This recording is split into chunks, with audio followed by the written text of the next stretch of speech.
Ыйык жазуу 2000 жылдан ашуун убакыттан бери бүтүндөй адамзаттын тагдырына таасир этип келе жаткан китеп. Ыйык жазуу Кудай адамдардын жашоосун өзгөртүү үчүн колдонгон китеп. Ыйык жазуу окуганга кызыктуу китеп. Сизди ыйык жазуунун барактарына саякатка чакырабыз. Күн сайын сиз менен бирге окуп, ой жүгүртүп, ачылыштарды алуу максатында ыйык жазууга кайрылмакчыбыз. Биз менен сапарга чыгууга даярсызбы? Андай болсо, кеттик. Ыйык жазууга саякат жасайлы. Арбагыла ардактуу замандаштар, амансыңарбы достор, бардыңыздарга жалындуу салам айтам. Бул болсо жогоруда окуганыңыздардай ыйык жазууну барактайлы уктуруусу. Микрофондо мен Каныбек Маметоолу. Достор, ошентип бүгүн 103-чү жолку жолугушубуз. Мен Матай жазган жакшы кабардын 27-чи бөлүмү Ыйса Машаяктын айкаш жыгачка кадалуусу менен тирилүүсүнүн ортосундагы аралыкты ээн сиреген, эмне кылаар айла табылбай калгандай учур экендигин айткам. Эч кандай окуя болбой тургандыгынан эмес, угармандар. Тескерисинче улуу окуялар болуп жаткан. Ыйса Машаяк куткарылууну ишке ашырып жаткан. Өзүн күнөөнүн куну катары курмандыкка берип жаткан. Бирок адамдар эмне кылышы керектигин, болуп жаткан окуяларга кандай мамиле кылышы керектигин билбей калышты. Адамдар көрчү нерсе али аткарылып бүтө элек. Адамдар жар сала турган нерсе ишке ашып бүтө элек болчу. Өткөндө болсо, угармандар, биз эки нерсеге көңүл бурганбыз. Ошолорду кайрадан эске салып алыш үчүн азыр кайра бир белгилей кетейин. Биринчиси бийликтегилердин дүрбөлөңү. Ыйса айкаш жыгачка кадалып көргө коюлгандан кийин бийликтегилер анын сөөгүн кайтарыш керек деп чечишти. Өздөрү өлүк деп эсептеген адамдын сөөгүн кайтарып туруу керек деп чечишти. Анткени шакирттери келип, Ыйсанын сөөгүн уурдап кетишпесин деп чочулашты. Чынын айтканда, шакирттердин аны ойлогонго дагы чамасы келбей турган. Алар келе алышкан жок. Келиштин деле зарылчылыгы жок болчу. Алар аябай коркуп калышкан эле. Алар жоокерлер менен бет келишүүгө даай алмак эмес. Угармандар, өткөнкү жолу белгилегенибиздей, мүрзөнү кайтаргандар ал жактагы ибадаткананын күзөтчүлөрү дагы болушкан. Бирок ал жерде Рим жоокерлери дагы турган. Бул да өтө маанилүү. Анткени чындыгында римдиктер аскердик согуштук жактан алганда абдан күчтүү жана мыкты болгон. Анан ошондой жоокерлер уктап калып, сөөктү уурдатып жибериши таптакыр мүмкүн эмес болчу. Ошентип биз бүгүн 28-чи бөлүмгө өтөбүз. 4-аяттан күзөттө тургандардын үрөйү учуп, сенейип катып калышты деген сөздү окуйбуз. Башкача айтканда, Рим аскерлери Ыйсанын тирилгенин көрүшкөн. Демек, андан ары эмне кылуу керектигин көйгөй келип чыгаары талашсыз. Бийликтегилер Ыйса тирилген жок деп, анын сөөгүн көрсөтүп койсо эле жетиштүү болмок. Ошондо сөз бүтмөк. Бирок алар анталган жок. Аларда антип айтканга мүмкүнчүлүк болгон жок. Себеби Ыйса тирилип кетти. Өтө маанилүү болгон экинчи маселе жашыруун шакирттер маселеси. Бул кандайдыр бир себептерден улам өздөрүнүн ишенүүчүлөр экенин, Ыйса Машаякка таандык экенин айтуудан корккон адамдар. Жашыруун нерсенин баары сөзсүз ачыкка чыгат. Бул жашыруун шакирттерге дагы тиешелүү. Эгер сиз өзүңүздү Машаякчы эсептесеңиз, бирок бул тууралуу эч кимге айтпасаңыз, анда өзүңүзгө суроо берип көрүңүз. Эмне үчүн мен бул тууралуу айтпайм? Мен эмнеден корком? Чындап эле ошондой коркунучтуу жагдай барбы? Же кадыр баркым түшүп калат деп коркомбу? Же корко турган деле эч нерсе жокпу? Эгер бир нерседен коркуп жатсам, ошол чынында эле корко турган нерсеби? Мамилем менен Ыйса Машаякты сатып койгон жокмунбу? Эгер түшүнсөк, угармандар, бизге караганда ошол учурдагы адамдарга көп жагынан кыйыныраак болгон. Алар Ыйса Машаяктын тирилерин билишкен эмес. Алар тирилерин угушкан, бирок толук кандуу ишене алышкан эмес. Биз болсо билебиз. Анткени бул тууралуу ыйык жазууда айтылат. Эмесе 28-чи бөлүмгө өтө турган болсок, 1-аяттан баштап ошол ишемби күнү таң заарда болгон окуялар тууралуу окуйбуз. Азыр мен 1-аяттан 7-аятка чейин окуйн. Ишемби күнү өткөндөн кийин Жуманын 1-чү күнү таң заардан Магдалалык Мариям менен башка Мариям мөрзөнү көргөнү келишти. Ошол учурда катуу жер титирөө болду. Анткени Теңирдин бир периштеси асмандан түшүп келди. Ал мүрзөнүн оозундагы ташты жылдырып, таштын үстүнө отурду.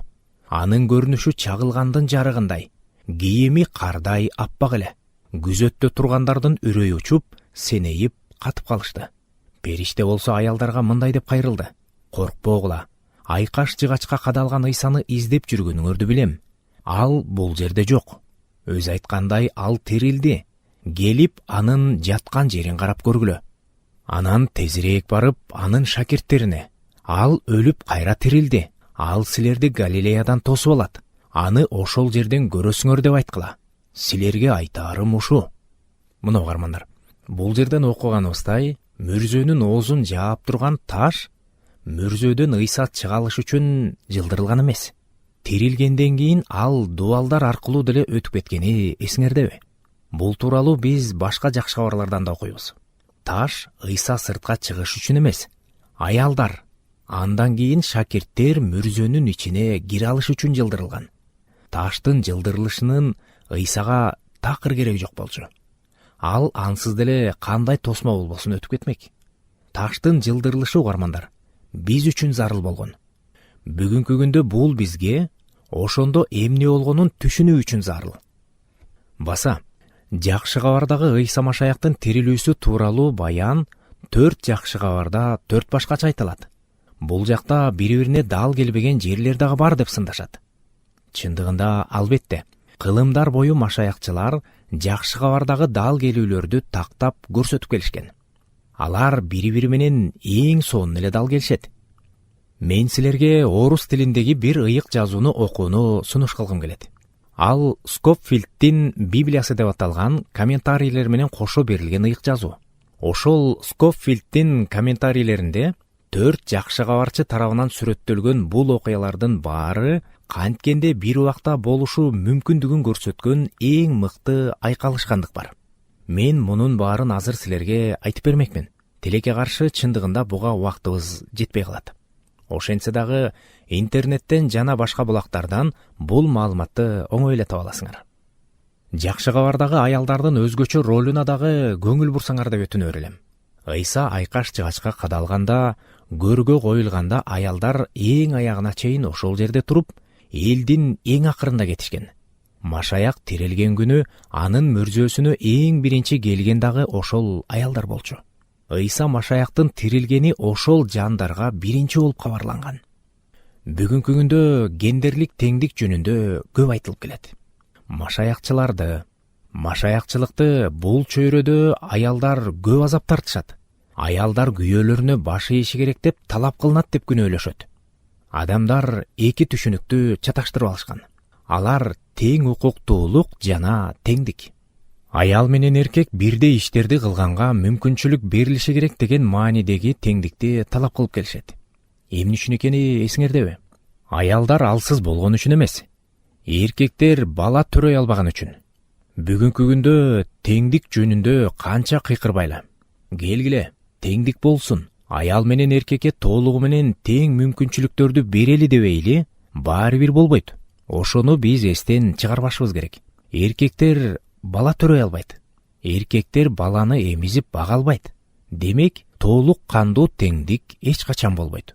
Биз эркектер, аялдар кылып жаткан нерселерди кыла албаган учурларыбыз бар. Бирок бул жерде төмөнкүдөй маанидеги эң сонун нерсе бар, угарман. Ал кезде аялдардын сөзү сөз деп эсептелген деле эмес. Башкача айтканда, аял эмне гана дебесин, кандай гана сөздү айтпасын, анын айткандары күчкө ээ болгон эмес. Бул жерде болсо Ыйса Машаяктын тирилгенине күбө болгон биринчи жандар аялдар болгондугун карасаңар. Алар бул окуяны элчилерге айтып келишти. 8-аят. Аялдар мүрзөдөн шашкан бойдон чыгышты да, ары коркуп, ары аябай кубанып, шакирттерге кабарлаганы чуркап жөнөштү. Ушул жердеги эки сөзгө, эки түшүнүккө көңүлүңөрдү бурсам дейм. Ары коркуп, ары аябай кубанып деген сөздөр. Бул эки түшүнүк айкалышып турду. Бул эки жерде коркунуч да, кубаныч да болду. Көбүнчө биз Кудайдан коркууга басым коебуз. Бул туура. Туура эле эмес, бул эң туура. Ошондой эле биз Кудай менен баарлашуудан алган кубаныч жөнүндө да көп айтабыз. Бул жерде ушул эки сапат, тагыраагы ушул эки абал кошулуп кетти. Коркунуч, титиреткен коркунуч, жагдайды түшүнгөндөгү коркунуч. Ааламдын эгеси, жаратуучусу менен бет келишип тургандагы сезимдердин, ошондогу эмоциялардын толкуну. Биз кудуреттүү Кудай менен мамилелешип жатабыз. Бул коркунуч туудурат. Кудайдын алдында дегеле эч нерсеге арзыбаган пенделер экенибизди түшүнгөндө бизди коркунуч басат. Бирок экинчи жагынан кубаныч. Ыйса биз үчүн өлүп, кайра тирилгенине кубанабыз. Бизди боштондукка чыгарып, актап алгандыгына кубанабыз. Күнөөлөрүбүздү өзүнө алганына, биздин ордубузга жазаланганына, бизге ошондой ырайым кылынганына кубанабыз. Ушунун өзү чыныгы кубаныч. Угармандар, түшүнүп турасыңарбы? Эки абал айкалышып турат. Машаякчылыктын эң бир сонун касиети мына ушунда. 9-аят. Шакирттерге кабарлаганы бара жатышканда, Ыйса алардын алдынан чыгып салам деди. Алар жакын келип, Ыйсанын бутун кучактай жыгылып, ага таазим кылышты. Мынакей угармандар, кайрадан кубаныч менен табынуу айкалышты дагы калды. Кубаныч менен даңктоо. Анан калса бул жерден Ыйса алардын табынуусун кабыл алганын байкоого болот. Өзүнүн Кудай экенин ал өзү ырастап көрсөтүп жатат. Болбосо алардын табынуусун кабыл алмак эмес. Анткени ал бутка табынуу болуп калмак. Ушул бөлүмдө сүрөттөлгөн окуяларга байланышкан дагы бир байкоо төмөнкү. Ыйса Машаяктын тирилүүсү анын өлүмдү жеңгенин эле көрсөтпөстөн, анын өзгөчө экендигин дагы көрсөтөт. Кандайдыр бир идеялар үчүн өлгөн адамдар аз эмес. Биз ал адамдар тууралуу билебиз. Түгүл алардын ой максатын жетик түшүнбөсөк дагы, ошол адамдарды баалайбыз. Дүйнөлүк диндердин бирөөсүнүн дагы башчысы адамзаттын акталышы, адамзаттын куткарылышы үчүн өлүп кайра тирилген эмес. Түгүл дүйнөлүк диндердин бир да башчысы тирилген эмес. Машаякчылыкты биротоло жер менен жексен кылыш үчүн угармандар, ошол кездеги фарисейлер, садукейлер, ошол кездеги мыйзам окутуучулар Ыйса Машаяктын тирилбегенин эле далилдеп коюшу керек болчу. Ал үчүн Ыйса Машаяктын сөөгүн эле көрсөтүп коюу жетиштүү болмок. Бирок алар анте алышкан жок. Антүү чындыгында мүмкүн эмес эле. Сөөгүн көрсөтүшсө эле машаякчылык тыптыйпыл болмок. Бирок алар көрсөтө алышкан жок. 10-аяттан 14-аятка чейин. Ошондо Ыйса аларга: "Коркпогула, барып менин бир туугандарыма кабар бергиле. Галилеяга барышсын. Алар мени ошол жерден көрүшөт" деди. Аялдар жолдо бара жатышканда, кээ бир сакчылар шаарга келип, болуп өткөн окуянын баарын башкы ыйык кызмат кылуучуларга айтып беришти. Башкы ыйык кызмат кылуучулар аксакалдар менен кеңешип, аскерлерге көп акча беришти да мындай дешти: "Силер биз уктап жатканда шакирттери келип, анын сөөгүн уурдап кетишти деп айткыла. Эгерде бул кабар башкаруучуга жетсе, биз аны ынандырып, силерди чатактан куткарып алабыз."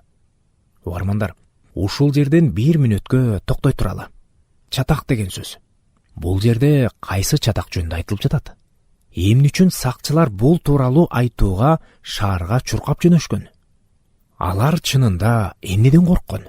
Кайсы гана өлкөнүн армиясында болбосун, күзөттө турган жоокер нөөмөт учурунда уктап калышына жол бербеши керек деген катуу талап бар. Рим армиясында андан бетер. Күзөттө турган жоокерлер Ыйса Машаяктын тирилгенин алар албетте көрүшкөн. Алар уктап калган эмес, өз көздөрү менен көрүшкөн. Теологиялык жактан алганда бул жерден төмөнкүнү белгилей кетүү өтө маанилүү. Ыйса Машаяктын тирилгенин биринчи болуп көргөн адамдар бутпарастар болду. Мөрзөөгө биринчи аялдар келгенин, ошондой эле аялдарды эркектерден төмөн эсептешкенин айтканбыз. Учурунда ошондой теңсиздик бар болчу. Ошентсе да бутпарастар алардан да төмөн туруптур. Биринчи күбөлүк аялдар болуп калды. Бутпарастар окуяга өздөрү күбө болгон. Эгер бул адамдар чындап эле уктап калып, шалаакылык кылып, өтө маанилүү болуп жаткан туткундун сөөгүн уурдатып жиберишкени аныктала турган болсо, анда алар римдиктерден көргүлүктү көрүшмөк. алардын ала турган жазасы чынында өтө оор болмок. Түгүл өлүм жазасына тартылмак. Бирок бул жолу дагы маселе акча менен чечилди. Кайрадан маселе акчага сатып алуу менен чечилип жатат. Башкы кызмат кылуучулар баарын Ыйсанын шакирттерине көрсөтөбүз. Ошолор сөөктү уурдап кетишиптир деп айтабыз дешүүдө. Бир нерсе боло турган болсо, күнөөлүүнү таба коебуз дешүүдө. Угармандар, бул жерде Ыйсанын тирилгени жөнүндөгү кабар элге тарап кетпеш үчүн болгон аракет жумшалууда. Бирок бул кабар баары бир тарайт. Тараганда дагы кандай тарайт? Угуп жатканыңыз ыйык жазууну барактайлы берүүсү.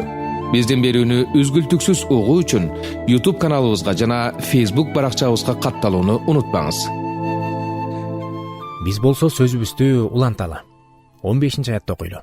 Аскерлер акчаны алышты да, алардын айтканындай кылышты. Ошол сөз бүгүнкүгө чейин жүйүттөрдүн арасында айтылып келет. Угарман, кайсыл сөз? Шакирттери Ыйсанын сөөгүн уурдап кетишти деген сөз. Кандайдыр бир мааниде алганда, адамдык көз караштан алганда, чыныгы жагдайга караганда ушул сөз жакшыраактай, туурараактай. Муну менен мен эмне айткым келет? Шакирттери аябай коркуп калышпады беле? Алар туш-тушка качып, үйлөрүндө жашынып отурушкан. Алардын сөөктү уурдап кеткенге чамасы келген эмес. Шакирттери сөөктү уурдап кетти деген ой аларда. Анда булар устатына жан дилден берилген адам экен деген ойду жаратмак. Бирок шакирттер андай кадамга даяр эмес эле. Чынында андай кылыштын кереги деле жок болчу. Шакирттер Ыйсанын сөөгүн уурдап кетишиптир деген идея шакирттер устатына жардам бергиси келгенин билдирмек. Жакшы кабар болсо, Кудай бизди куткарууну чечкендигин айтат. Бул таптакыр эки башка нерсе. Ооба, биз келгиле, Кудай бизге ыраазы болуш үчүн мындай иштерди кылалы дешибиз мүмкүн. Кудай бизге мээрим менен караш үчүн, башкача мээрим менен караш үчүн мындай иштерди кылганга аракет кылып көрөлү дешибиз мүмкүн. Жок. Биздин милдетибиз Кудайга жардам берүү эмес. Албетте, Кудай бизге ыраазы болушун каалайбыз. Бирок ага жардам берүү аркылуу эмес. Анткени ансыз биз эч нерсе кыла албайбыз. Ансыз бир нерсе кылуу мүмкүн эмес. Эми жакшы кабардын жыйынтыктоочу бөлүгүнө келип жеттик. Бул бөлүктү улуу тапшырма деп аташат. Бул бөлүк боюнча бири-бирине карама-каршы эки пикир бар. Биринчиси, ушул гана бөлүктү улуу тапшырма деп айтышат. Ыйса Машаяктын жаңы келишимдик ишенгендерге калтырган эң башкы, кээ бирөөлөр айткандай, жападан жалгыз осуяты бар. Калганынын баары байыркы келишимге же өткөл учурга тиешелүү дешет. Өткөл учур деп Ыйса Машаяктын жердеги жашоосу менен кызматынын учурун айтышат. Ал эми азыр жаңы келишимдин учурунда бир гана улуу тапшырма күчүндө дешет. Калганынын баары ошого багындырылган дейт. Башкача айтканда, башка баардык нерсеге караганда улуу тапшырманы жогору коюшат. Бирок улуу тапшырманын бүгүнкү күндө эч кандай мааниси деле жок деп эсептеген машаякчылар дагы бар. Ооба, мен бул жерде машаякчылар деген сөздү билип туруп эле айтып жатам. Алар адамдарды тобо кылууга алып келүү Кудайдын иши. Ал эми улуу тапшырма ошол кездеги элчилерге эле берилген дешет. Бул эки пикир тең чектен ашкандык. Албетте, улуу тапшырманы түшүнүү үчүн ал тууралуу айткан бир нече үзүндүнү окушубуз керек болот. Улуу тапшырма Матай жазган жакшы кабарда башталат. Бирок анын алдаганча маанилүү бөлүгү элчилердин иштери китебинин 1-бөлүмүнүн 8-аятында. Ошондуктан ушул эки китептеги үзүндүлөрдү экөөнү тең алыш керек деп эсептейм. Ошолорду окугандарыбызды байланыштыра караганда гана биз улуу тапшырманы тереңинен көрө алабыз. Андан сырткары Марк жазган жакшы кабарда дагы бар. Ага жеткенде ушул тууралуу кененирээк сүйлөшөбүз. Эми Матай жазган жакшы кабардын 28-бөлүмүнө кайрылалы. 16-аятты окуйлу. 16-аятта 11 шакирт Ыйса буйругандай Галилеяга барып тоого чыкты. Алар Ыйсаны көргөндө ага таазим кылышты. Кээ бирөөлөр болсо шектеништи. Угармандар, бул жакта шектенгендерге караганда табынгандар көп болгон деп эсептейм. Шектенүү азыркы учурда деле кеңири белгилүү эмеспи? Байкабай калышыбыз мүмкүн болгон бир кичинекей фактыга көңүлүңөрдү бура кетейин. Шектенген шакирттер болгон. Мисалы, жакан жазган жакшы кабардан Томас аттуу шакирттин шектенгендигин окуйбуз. Андан сырткары Ыйсага ишенбеген же аны билбеген адамдар дагы шектенишкен. Бирок биз угармандар бул жерден шакирттердин шектенүүсүн айтып жатабыз. 18-аят. Ошондо Ыйса аларга жакын келип мындай деди: Асмандагы жана жер үстүндөгү баардык бийлик мага берилди. Эсиңердеби? Матай жазган жакшы кабардын башында биз Ыйсанын падыша катары келип, өзүн падыша катары көрсөткөндүгүн айтканбыз. Ал падыша катары насаат айткан. Ал падыша катары иш жүргүзгөн. Бул жерде тирилгенден кийин дагы ал падышачылык бийлиги менен турат. Ал угармандар, эптеп-септеп бир аман калган адам сыяктуу эмес. Ал чындыгында эмне болуп жатканын билген, толук кандуу бардыгын билген падыша. 19-20 аяттар. Баргыла да бардык элдерди мага шакирт кылгыла. Аларды ата, уул жана ыйык рухтун атынан сууга чөмүлдүргүлө. Силерге буйругандарымдын бардыгын аткарууну аларга үйрөткүлө. Бул дүйнөнүн акырына чейин бардык убакта мен силер менен болом, омин деген Ыйса Машаяктын сөздөрүн окуйбуз. Ал эми Элчилер иштери китебинин 1-бөлүмүнүн 8-аятынан: бирок үстүңөргө ыйык рух түшкөндөн кийин күч аласыңар да Иерусалимде, бүт Жүйүт аймагында, Самарияда, атүгүл бүт дүйнө жүзүндө менин күбөлөрүм болосуңар деп айтылат. Угармандар, бул бүтүндөй жакшы кабар баянынын кийинки бөлүгү, кийинки барагы. Шакирттер барып Ыйса Машаяктын күбөлөрү катары чыкканда алар өздөрү эмес, алар аркылуу Ыйса өзү сүйлөмөкчү. Биз улуу тапшырма тууралуу көп айтабыз. Бирок Матай жазган жакшы кабардын 28-бөлүмүндөгү бул улуу тапшырмадан сырткары айтылбай калган өзгөчө бир чоң нерсе дагы бар. Жакшы кабарчылар Ыйса Машаяктын өмүрүнүн кайсы эң маанилүү этабын сүрөттөп жазбай кетишкен? Менимче бул суроого силер угармандар оңой эле жооп бере алсаңар керек. Ооба, жакшы кабарларда анын асманга көтөрүлүп кеткени сүрөттөлгөн эмес. Ал тууралуу Элчилердин иштери китебинде айтылгандыгын көрөбүз. Ал эми жакшы кабарларда болсо ал нерсе жок. Аларда Ыйса Машаяктын тирилүүсү эле айтылат. Анткени жер бетинде Машаяктын жыйыны гана калган. Угармандар, бул сөздөр менен азыр кээ бирөөлөрүңөрдү чочутуп алган чыгармын. Анткени биз сенин падышачылыгың келсин деп сыйнабыз го. Биз Машаяктын падышачылыгы келечекте орноорун билебиз. Ошентсе дагы Ыйса Машаяк шакирттерин кызматка жөнөтүп, насаат айтууга жөнөтүп, бул дүйнөнүн акырына чейин мен силер менен болом деген. Башка бир жерде, тагыраагы жакан жазган жакшы кабарда 14, 15, 16 бөлүмдөрдө Ыйса бизге башка сооротуучуну, ыйык рухту жиберери туурасында, ал дайыма биз менен болоору туурасында айтылат. Ал жакшы кабарды ооба биз окуй элекпиз. Бирок буюрса аларды дагы сөзсүз окуйбуз. Бул берүүлөрүбүздү ирети менен угуп жүрүп отурсаңар угармандар, биз жакан жазган жакшы кабарга дагы жетебиз. Эгер чыдамыңар жетпей жатса угармандар, жогорудагы айткан бөлүмдөрдү окуп алсаңар дагы болот. Ал жакан жазган жакшы кабардын 14, 15, 16 бөлүмдөрү. Эсиңерде угармандар, биз ыйык жазуунун принциптери тууралуу дагы айтпадык беле? Айтканбыз, бирок толук эмес. Ыйса жер бетине келген. Ыйса жер бетинде жыйын аркылуу иш жүргүзө баштаган. Бирок ал толук бүтө элек. Жыйын асманга, Машаяктын жанына алына элек. Биз асмандагы үйүбүзгө але кире элекпиз. Ошол үйдү көздөй бара жатабыз. Бирок азырынча кире элекпиз. Матай жазган жакшы кабар бизге падышанын келгенин көрсөтөт. Ыйсанын төрөлүшү чынында керемет. Ооба, анын төрөлгөнүн эч ким деле байкабагандай сезилет. Бирок болгон окуяны периштелер кабарлап, төрөлгөн падышага табынуу үчүн чыгыштан даанышмандар келишкен. Ыйса Машаяк падышадай сүйлөгөн. Ал падышадай насаат айткан. Тоодо айтылган насааттын соңунда анын фарисейлер менен мыйзам окутуучулардай эмес, бийлиги бар адамдардай сүйлөгөнүн, бийлиги бар адамдардай үйрөткөнүн окуганбыз. Ал падышадай айыктырган. Анан калса жердик падыша таптакыр кыла албай турган иштерди кылган. Ооба, жердик падыша оорлуу адамга барып туруп, аны сөзү менен эле айыктырып кое албайт. Андан бетер өлгөн адамды таптакыр тирилте албайт. Жердик падыша керектүү жакка кулдарын жиберип, аларга багыт көрсөтө алган. Бирок Ыйса элчилерине бергенде күчтү ал падыша кулдарына бере алган эмес. Ыйса Машаяк айыптоолорго падышадай акыл парасат менен, бекемдик менен өзүнүн аткара турган ишин толук жана так түшүнгөндүгү менен каршы тура алган. Атүгүл суракка алынып жатканда дагы падышадай иш аракет кылат.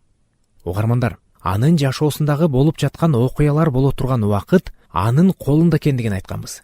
Анын өлүмү, тагыраагы анын айкаш жыгачка кадалышы кокустук же кандайдыр бир түшүнбөстүктөн болуп калган окуя эместигин да айттык. Ошол айкаш жыгачка ал өз эрки менен барган. Айкаш жыгачта да ал падыша экендигин көрсөтөт. Болуп жаткан баардык нерседен ал жогору турат. Ал ооба баарынан бийик. Тирилүүсү аркылуу дагы ал өзүнүн падыша экендигин көрсөтөт. Угармандар, өлүп кайра тирилгенден кийин шакирттерине кайрылып, аларга чындап падышачылык бийлиги менен буйрук берген. Падышачылыктын жакшы кабары деген мына ушундай. Ошондуктан бул дүйнөдө жашап жатып дагы, бул дүйнөдө күнөө бийлик кыларын түшүнүп туруп дагы, ошол күнөөгө каршы турууга күчүбүз бар. Анткени куткаруучубуз тек гана жоош, момун, жумшак киши эмес. Ал асман жердин падышасы. Ошентип, достор, биз биринчи жакшы кабардын соңуна келип жеттик. Алдыда дагы 3 жакшы кабар бар. Марк, Лука жана Жакан жазган жакшы кабарлар. Бирок аларга биз кийинчерээк жетебиз. Достор, биз ушул жолугушууларыбызда биринчи байыркы келишимден 1 китеп, анан жаңы келишимден 1 китеп кылып окуп үйрөнөбүз. Ошондуктан келеркиде байыркы келишимдин 2 китеби болгон Мисирден чыгуу китебин окуйбуз. Кайрадан байыркы Ысрайылга, тагыраагы Ысрайылга эмес, Мисирге, Египетке барабыз. Ал эмне экенин, эмне үчүн экенин сүйлөшүп, кененирээк талдайбыз. Ал эми жакшы кабар боюнча силерге айтар мындай бир каалоом бар. Жакшы кабарды тек гана адабий чыгарма катары кабыл албагыла. Атүгүл тарыхый баян катары да кабыл албагыла. Жакшы кабарды өзүнүн улуу ырайымы аркасында биз менен сүйлөшүп, биз менен мамилелешүүнү чечкен тирүү Кудайдын сөзү катары кабыл алгыла. Анткени жакшы кабардын маани маңызы менен күчү ошондо. Акырында айтарым, угармандар, Ыйса бизге кандайдыр бир жаңы, кандайдыр бир кызыктуу нерселерди айтыш үчүн келген эмес. Ыйса биздин жашообузду өзгөртүш үчүн келген. Андыктан мен, ошондой эле бул берүүнү даярдап жаткандар, ошол өзгөрүү силердин жашооңордо дагы болсо экен деп биз чын дилден сыйынабыз. Эмесе келерки уктурууга чейин амандыкта бар болуңуздар. Кудай ар бирибизди жалгай берсин деп сиздер менен коштошмокчумун. Ардактуу достор, биздин ыйык жазуунун барактарына жасай турган саякатыбызга кошулганыңыздарга рахмат. Бул убакыт силер үчүн пайдалуу болду деген үмүттөмүн. Кийинки жолугушууда да китептердин эң асылы болгон ыйык жазууну кайрадан ача турган жолугушууда да силерди күтөбүз. Уктуруу теология илимдеринин доктору Джон Вернан Макгенин материалдарынын негизинде даярдалды.